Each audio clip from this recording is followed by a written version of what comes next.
في كل حارة الناس كلها عارفين بعض. كل بيت ليه تاريخه وكل شخص ليه سمعته.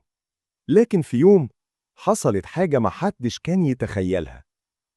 أستاذ فؤاد مدرس محترم متدين وبيتكلم دايما عن الإخلاق والشرف، اتمسك في نص الليل في شقة واحدة جوزها ميت وعايشة لوحدها من غير أي سبب واضح. الناس شافته واتصلوا بالشرطة. وقتها بدأت الناس تتكلم وتقول: إزاي؟ معقول؟ ده كان دايما بيهاجم الناس اللي بتغلط. أستاذ فؤاد حاول يبرر. هو كان جوه الشقة ليه؟ كانت تعبانة وملحقتش أخرج. بس الكارثة الحقيقية إن في كاميرات تحت العمارة كانت شغالة وطلعت فيديوهات ليه وهو داخل الشقة أكتر من مرة قبل كده، وفي ساعات متأخرة جدا.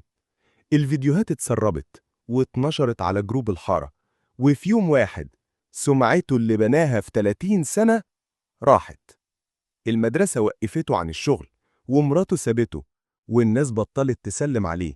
بقى يمشي مكسور عينه من الناس ويبص في الأرض، وكل ما يشوف طفل كان بيدرس له يداري وشه منه. من بعدها محدش بقى يثق في الكلام الحلو من غير أفعال.